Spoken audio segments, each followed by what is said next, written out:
বিএনপির স্থায়ী কমিটির অন্যতম সদস্য প্রবীণ রাজনীতিবিদ আমাদের অতি আপনজন জননেতা মির্জা আব্বাস উপস্থিত আছেন। যুবদল কেন্দ্রীয় সংসদের সম্মানিত সাবেক সহসভাপতি ইউসুফ বিন জলিল কালু উপস্থিত আছেন। ঢাকা মহানগর দক্ষিণ যুবদলের আইকন যুবনেতা খন্দকার এনাম উপস্থিত আছেন। বাইতুল মোকাররম ব্যবসায়ী, স্টেডিয়ামের ব্যবসায়ী ও পাতাল মার্কেট ও হল মার্কেটের ব্যবসায়ী, আসসালামু আলাইকুম। প্রিয় ভাইরা, আমি জানি আপনারা প্রত্যেকে এলাকার ভোটার এবং আপনাদের কাছে অনেক ক্রেতা আসে যাদের আপনারা মির্জা আব্বাসের উন্নয়নের কথা, মির্জা আব্বাসের এলাকায় যদি উন্নয়ন করে থাকেন, মির্জা পরিবার করছেন। মির্জা পরিবারের মির্জা আব্বাস কমিশনার ছিলেন, তার ছোট ভাই কমিশনার ছিলেন, তার চাচা মান্নান সাহেব বিডি মেম্বার ছিলেন।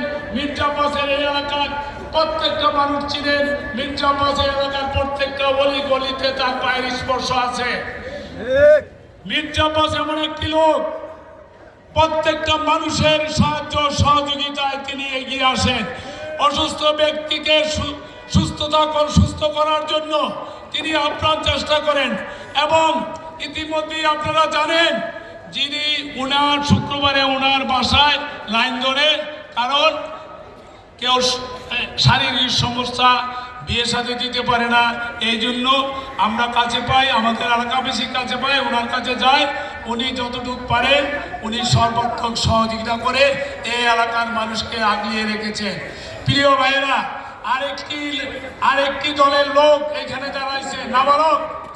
ওই চরমনের বিশ্বাস যেমন পানের সাথে কি খায়া বিএনপির সম্বন্ধে আবল তাবল করে, আবল তাবল কথা বলে, আর ওই নাবালক শিশু আমাদের প্রাণ প্রিয় নেতা, এ এলাকার মাটি মানুষের নেতা, এ এলাকার উন্নয়নের রূপকার জননেতা মির্জা আব্বাস সম্বন্ধে আবল তাবল কথাবার্তা বলছে। ঠিক, আমি মনে করি উনি শিশু, যার জন্য কথা বলছে। মির্জা আব্বাসের কর্মীদের ধৈর্য আছে। মির্জা আব্বাসের কর্মীরা ইচ্ছা করলে আপনাকে এই কথা থেকে বিরত রাখতে পারে, কিন্তু মির্জা আব্বাসের কর্মীরা এত বোকা না আপনার গায়ে হাত দিবে। বা আপনি এলাকায় নির্বাচন করেন, মির্জা আব্বাসের সাথে ইতিমধ্যে ওই জামাতের আব্বাস আলী খান নির্বাচন করছে, জামানত বাজেয়াপ্ত হয়ে গেছে। ওই পল্টু সাহেব নির্বাচন করছেন, মির্জা আব্বাসের সাথে পারে নাই, কারণ মির্জা পরিবার, মির্জা আব্বাস এলাকায় প্রত্যেকটা মানুষকে চিনে, তাদের চিনে, যার জন্য আমরা এলাকায় নেতাকর্মী কতজন 5,000 আছি, 5,000 নেতাকর্মী আছি, কিন্তু এলাকার প্রত্যেকটা মানুষ মির্জা আব্বাসকে ভালোবাসে।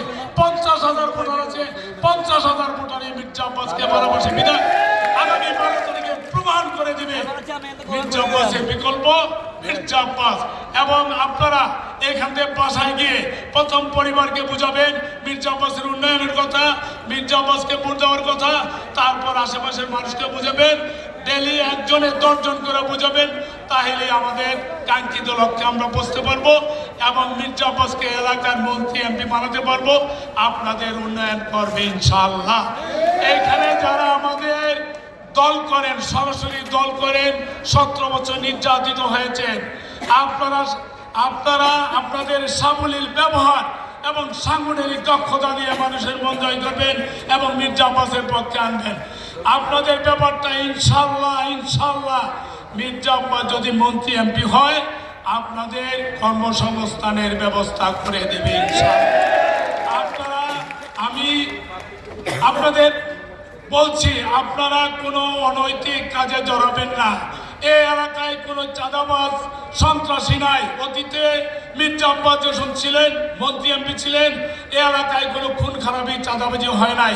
ইনশাআল্লাহ আগামীতেও এই ব্যবসায়ীরা তাদের ব্যবসা সুন্দর ও সুচারুরূপে পরিচালনা করতে পারবে, এই প্রত্যাশা রেখে আমি এলাকার ব্যবসায়ীদের বলবো, আপনারা ম্যাক্সিমাম এই এলাকায় মির্জা আব্বাসের আসনে আপনারা ভোটার, আপনারা ইনশাল্লাহ। আরেকটা কথা বলি, জামাত কিন্তু ওরা নামাজ পড়া, সকালবেলা নামাজ পড়ে সেন্টারে যাবে। আমি আমার লোকদের বলছি, আমার নেতাকর্মীদের বলছি, প্রত্যেকেই মুসলমান, তারা আপনারা নামাজ পড়ে সেন্টারে চলে যাবেন এবং সেন্টারে গিয়ে পাহারা দিবেন। কোনো ওই যারা এই অন্যভাবে ক্ষমতায় যেতে চায় তাদের প্রতিহত করবেন। প্রতিহত এইভাবে না, আপনারা সেন্টারে ভোট দিয়ে সেন্টারেই থাকবেন এবং আপনারা দেখবেন কে কি করে। যদি কোনো অকারণ ঘটাইতে চায়, আমি জানি এই পল্টনে কেউ অকারণ ঘটায় আর বাসায় ফিরতে পারবে না। দিতে চাই এই পল্টনে কোন দল গোষ্ঠী কোন সেন্টার দখল করার চেষ্টা করবেন না, অন্যথায় যা করার যা বুঝার আপনারা বুঝে নেন। খুদা হাফেজ। বাংলাদেশ জিন্দাবাদ। মির্জাফর জিন্দাবাদ।